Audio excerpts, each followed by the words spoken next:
Alright, so we're checking out the Oukitel RT8. This is another Android rugged tablet. Let's get a quick look around. Typical features here.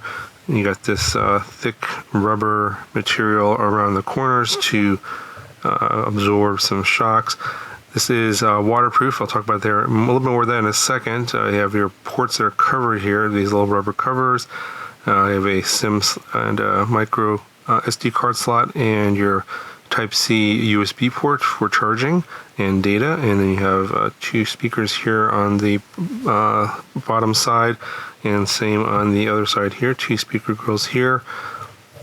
Nothing on the bottom, so this is, I guess, the bottom or the side, nothing over here. And on the top here you have a microphone port, a volume rocker, and a power switch. Here's a look at the back. Kind of got this rough surface here for grip, and then plastic material elsewhere for holding onto it. You have these holes here, 4 holes, and these are for the stand accessory and the, I guess, grip accessory that were included. It's in the box. The stand allows you to obviously stand up the tablet at an angle so you can put it on a desk, and then the grip accessory basically it's a flexible grip. You can stick your hand behind it and helps you hold the tablet with just one hand. So I elected to not keep it on there just because it's extra weight. It makes it a little bit more bulky, but those accessories are included for your use. Get 3 cameras here in the back. There's like a macro camera, a regular camera, and a nighttime camera. I'll show you some samples of that a little bit later in the video. And the front here is an 11-inch screen. They call it a 2K screen. I'll show you some specs here in a second. I think it's more like 1920 by 1200, I believe. But we'll just go ahead, and I'm on the product page here. We'll just take a look at some of the overview of the specs that come on this tablet. It's very similar to the last one that I reviewed, the Doogee. So just very quickly, 11-inch 2K display. This does come with a 20,000 milliamp hour battery. So they're advertising up to 90 days of standby. Corning Gorilla Glass 5. So this one does come with a plastic screen protector on top of the Gorilla Glass, and you can kind of see a little bit there, kind of coming up there. The installation of this screen protector is a little bit better than the last one. There's no air bubbles that I can see, but you can remove if you don't like that. It does come with the MediaTek Helio G99 standard processor and a lot of these Chinese Android tablets. This screen is extremely bright. It's 500 nits. At this price point, I think it comes in around $300. Very, very, very good in terms of the cost, because usually these brighter 500 nit screens cost quite a bit more.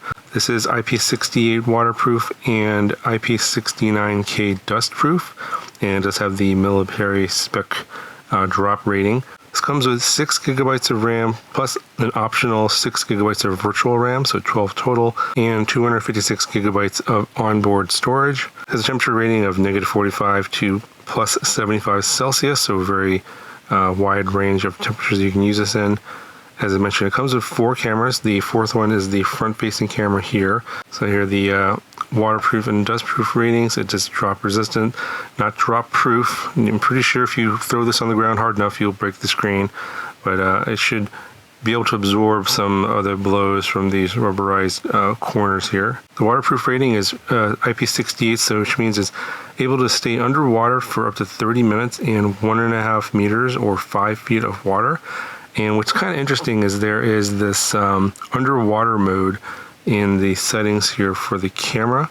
So if you go into here, and it says here that you can use the volume up and down switch for the camera mode to take pictures and video. You can long press the volume up and down to switch to the front and rear cameras, and the power button exits the underwater camera. So basically, you can use the cameras on this tablet underwater up to, I guess it says 5 feet, and use the actual physical switches to control the camera, whereas the touchscreen actually won't work underwater.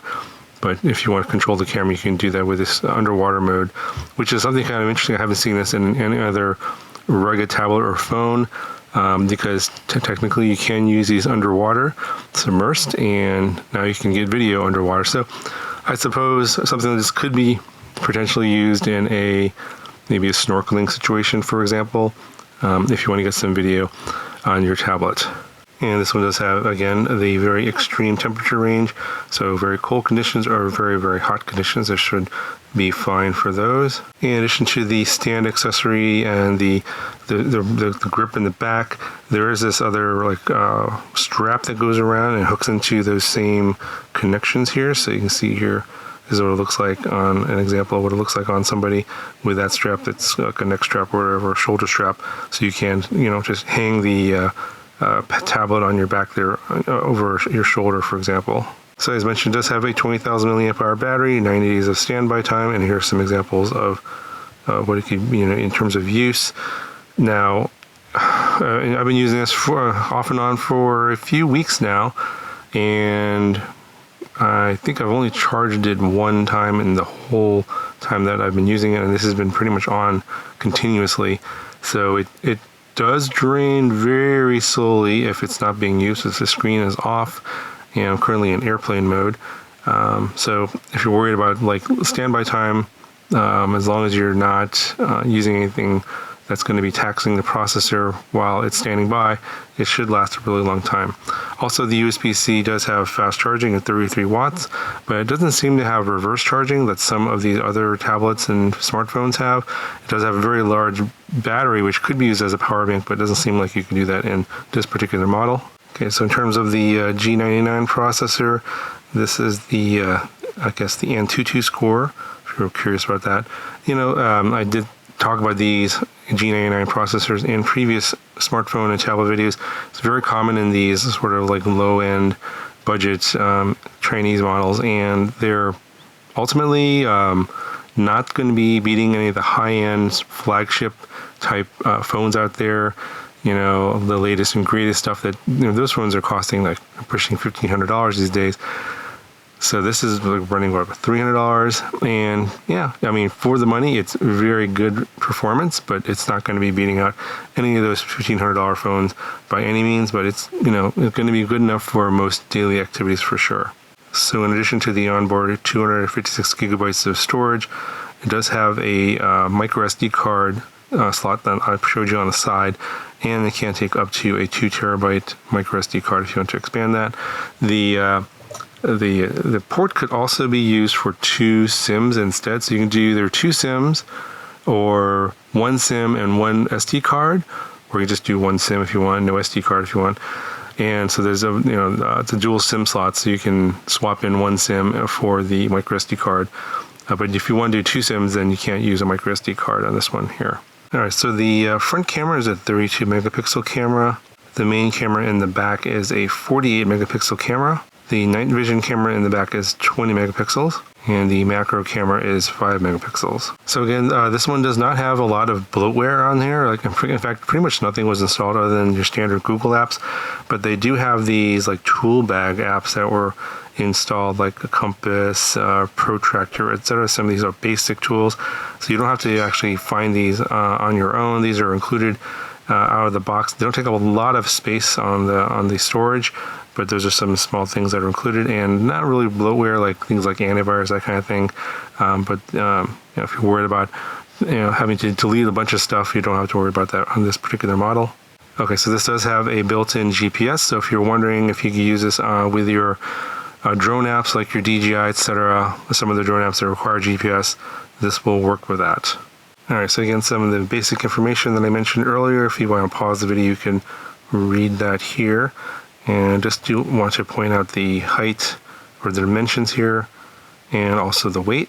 It is pretty heavy, almost 1 kilogram. In terms of the networking here, these are the cell frequencies that it will use. I'm not really sure how to decipher that, but it's saying that it does support in the US Sprint and T-Mobile. I did verify that it does work with my T-Mobile SIM. I'm able to make phone calls and use data. And here's just a quick little snippet of me doing a speed test over the data connection. Pretty reasonable. It's not 5G, it is 4G LTE.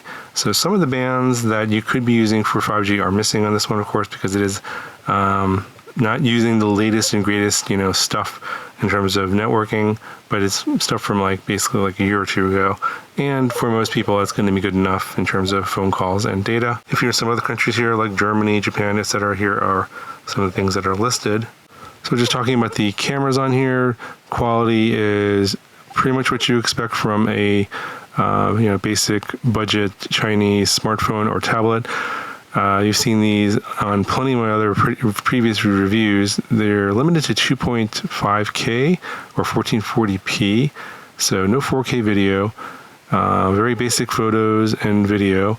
There is a pro mode on this particular model where you can adjust things like ISO and white balance, but ultimately the quality of the video and photos is just so-so. It's kind of reminds me of stuff from maybe like 5-6 years ago, but definitely can't beat any of those $1,500 smartphones for sure. But if you have nothing else to record video or photos, it can get you by in a pinch.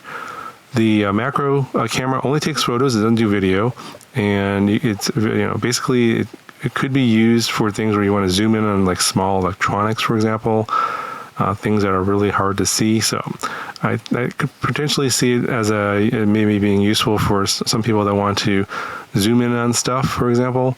The night camera just produces black and white video. Obviously, if you want to use it in a situation where you have very little ambient light or no ambient light, you can capture some pretty decent video with that, but I'm not sure how useful that is with otherwise. Anyway, overall, pretty decent product, and as with all of these rugged tablets, I think they're going to be, useful for people that are going to be in environments where it might be taking a few hits or dings. You don't want to be too worried about it getting damaged, and just want to maybe carry it over your shoulder, etc. To take some notes and stuff, etc. It really depends on your particular use case. Another good use case is for kids. Hand this over to them. They can beat up on it. It's probably going to be okay. It is a bit on the heavier side with the larger battery compared to the other rugged tablet that I reviewed just a couple weeks ago. So it kind of depends on what you're looking for. This one does have a little bit larger screen and brighter screen. I believe the price point is a little bit higher for this one as well. You're kind of paying for those extra features. But overall, in comparison, it runs in line with a lot of the other budget Android tablets that are out there in this sort of budget class in the under $300 price point. Anyway, I think I'll cover for this video. I'll put a link in the video description if you guys want to check it out, and I'll talk to you guys in the next video.